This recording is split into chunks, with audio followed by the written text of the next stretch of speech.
Балдарын тарбиялоодо көп кыйкырган апалар, аталар угуп алсын. Мунун аябай чоң зыяндары бар. Биринчиси, бала ар бир кыйкырык угуп мамиле күтсө, бала ошондой кыйкырыкка байланат, көз каранды болуп калат. Экинчиси, бала өзү дагы башкалар менен мамиле кылууда кыйкырчак, бакырчак, нервный болуп калат.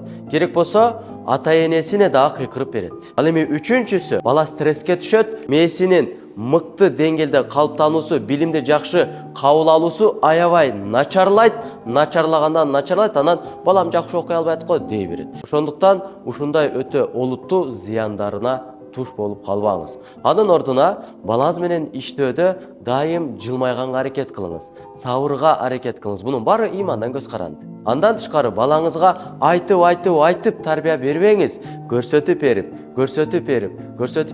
жасатыңыз. Ушул иш алып барууда, ушул тарбия ишинде сабырдуу болуңуз. Ал үчүн иман керек. Иман бекем болуш керек. Андыктан балдарга кыйкырбайбыз, сабыр менен мамиле кылабыз. Балдарга айтып жасатпайбыз, көргөзүп берип жасатабыз. Ушунун баарында Кудай Таала ийгилик берсин, жеңилдик берсин, балдарыңыздын убайын эки дүйнө көрүүнү насип кылсын. Ушул видео жаккан болсо лайк басып, тааныш билиштериңизге бөлүшөбүз жана комментарийге сиз балдарга көбүрөөк кыйкырып тарбия бересизби же сабыр менен тарбия бересизби? Комментарийге жазып калтырыңыз.